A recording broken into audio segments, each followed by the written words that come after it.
اللہ رب العزت نے پہلے موت کا پھر حیات کا ذکر کیا.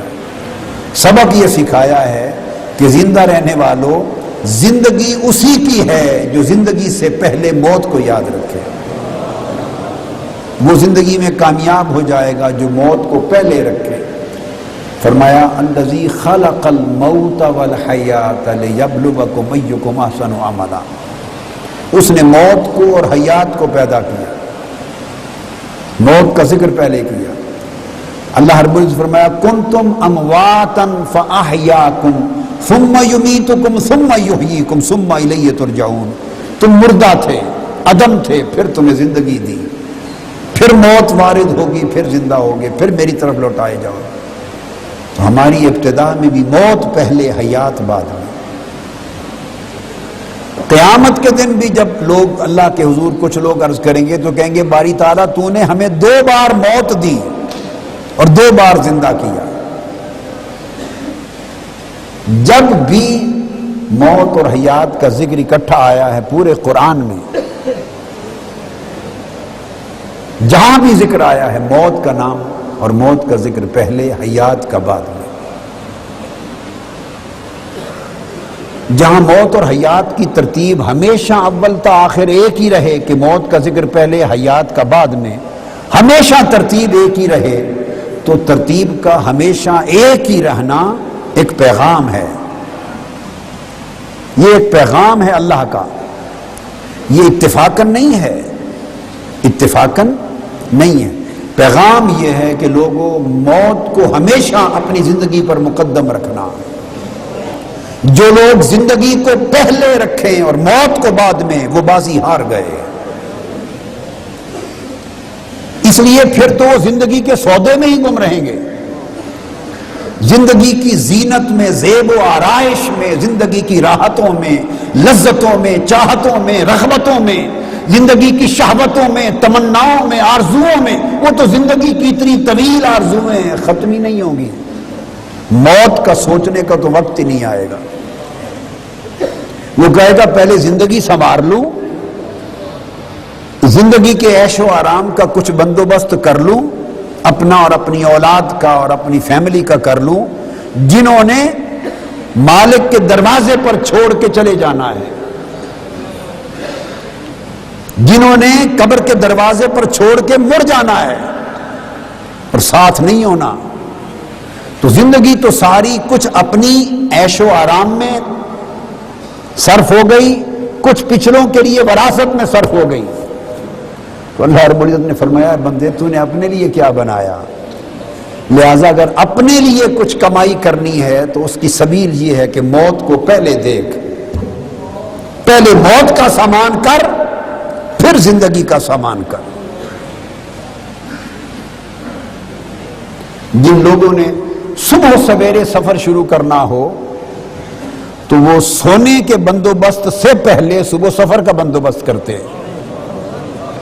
انہیں معلوم ہے کہ صبح تڑکے سویرے منہ اندھیرے سفر پہ روانہ ہونا ہے، قافلہ چلنا ہے. ایسا کوئی نہیں کرتا کہ وقت مقرر ہو کہ منہ اندھیرے اتنے بجے صبح قافلہ چل پڑے گا، سفر پہ روانہ ہونا ہے. تو وہ شخص کہے کہ میں صبح اٹھ کر تیاری کر لوں گا، اور سفر بھی لمبا ہو، سفر بھی لمبا ہو، اس کا سامان بھی رکھنا ہو، زاد سفر بھی رکھنا ہو، جگہ جگہ مرحلے ہو، ہر مرحلے کا انتظام بھی کرنا ہو، لمبا سفر ہو. تو کوئی عقل مند دانش مند آدمی نہیں سوتا اس سفر کا انتظام مکمل کیے بغیر. تو لوگوں سونا زندگی ہے اور صبح سفر کے لیے جاگنا یہ موت ہے. موت سونا نہیں ہے. سونا اسے کہتے ہیں جب انسان پر غفلت طاری ہو جائے، جب اسے ہوش نہ رہے، جب اسے کوئی خبر نہ رہے، جب شعور نہ رہے، اس کو نیند کہتے ہیں. موت تو شعور لے آئے گی، موت تو ساری بے خبریاں ختم کر دے گی، موت تو جو آج نظر نہیں آ رہا سب کچھ دکھا دے گی. موت سے غفلت فکشفنا عنک غطاءک، موت سے تو سارے پردے اٹھ جائیں گے. تو جو پردے اٹھا دے وہ نیند ہے یا بیداری ہے؟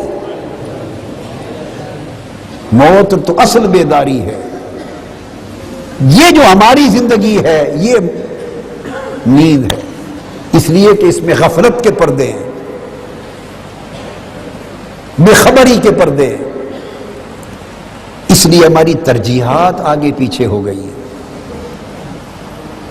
اللہ رب العزت نے فرمایا کہ اگر اصل زندگی میں کامیابی چاہتے ہو تو موت کو پہلے رکھو، چونکہ اصل زندگی موت سے شروع ہونی ہے، یہ نہیں جس میں اب گزر رہے ہو.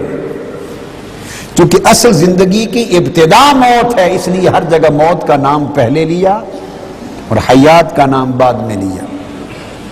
لِيَبْلُوَكُمْ أَيُّكُمْ أَحْسَنُ عَمَلًا. اور پہلا مرحلہ آ جائے گا موت سے. 5 دنوں میں تفصیل سے بات پہلے مرحلے تک برزخ تک ہو چکی. اب میں نے عرض کیا کہ قیامت کے دن جب آپ برزخ میں ہم جائیں گے، قبر میں جائیں گے، تو برزخ کی زندگی کی طوالت، قبر کی وسعت دیکھ کر اس دنیا کی وسعتیں بھول جائیں گی. اور ایمان والے قبر کی راحتوں کو دیکھ کر اس دنیا کی لذت اور عیش کو بھول جائیں گے. اور بد نصیب لوگ قبر کے عذاب کو دیکھ کر اس دنیا کی تکلیفوں اذیتوں کو بھول جائیں گے. وہ کہیں گے کاش اسی اذیت میں رہتے، وہ تو کچھ بھی نہ تھا. ہم نے اپنے آپ کو اس چھوٹے سے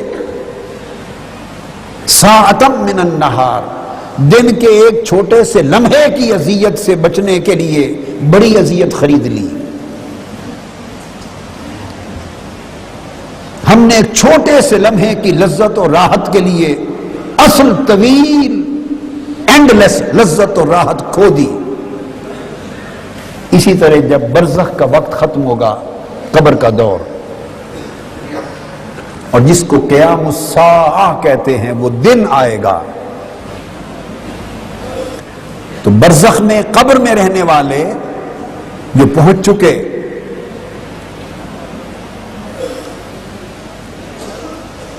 وہ اس پوری مدت حیات کو ایک لمحہ دیکھیں گے.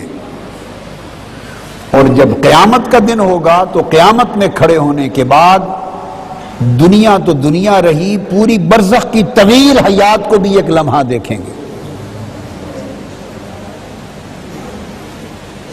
اب اللہ رب العزت نے فرمایا اس آیہ کریمہ میں جو سورہ انبیاء کی میں نے تلاوت کی، فرمایا بلکہ قیامت جیسے موت، اب دیکھیے دونوں کا مزاج، طبیعت، ورود، انداز ایک ہے. جیسے موت اچانک آ پہنچتی ہے اور ایک لمحہ نہیں دیتی بندے کو سنبھلنے کا، فرمایا قیامت بھی انہیں اچانک آ پہنچے گی اور انہیں بدحواس کر دے گی. سو وہ نہ تو اسے لوٹا دینے کی طاقت رکھتے ہوں گے اور نہ ہی انہیں کوئی مہلت دی جائے گی.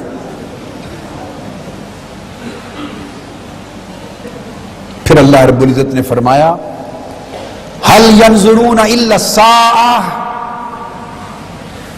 ان تأتيهم بغتة وهم لا يشعرون الاخلاء يومئذ بعضهم لبعض عدو الا المتقين. سورہ زخرف میں اللہ رب العزت نے فرمایا یہ لوگ کیا انتظار کر رہے ہیں، ہمیں جھنجھوڑا جا رہا ہے. یہ لوگ کس انتظار میں، کیا انتظار کر رہے ہیں؟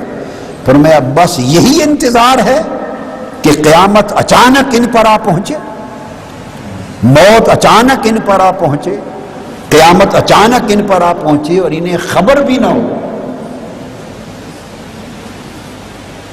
اور پھر ارشاد فرمایا انہیں نہ خبر ہو نہ شعور ہو، اور فرمایا کہ پھر سارے دوست اور احباب، سب دوست و احباب اس دن ایک دوسرے کے دشمن ہوں گے.